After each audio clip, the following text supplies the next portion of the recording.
Ini adalah makam Raja Siantar ke-15, keturunan dari Raja Siantar atau Raja Sangnawalu Damanik.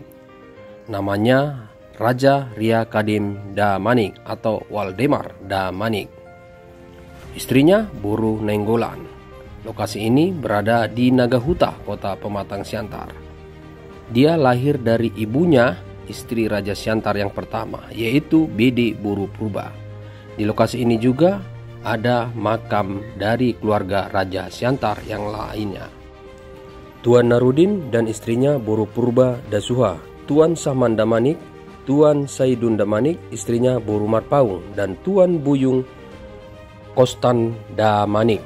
Di lokasi ini juga ada sumur tua peninggalan dari Raja Siantar ke-14 atau Raja Sangnawalu Damanik dan Raja Siantar ke-15 Waldemar Damanik yang masih terawat sampai saat ini oleh Joni Sinaga atau anak buru jabu dari Raja Siantar, Horas Diatitupa.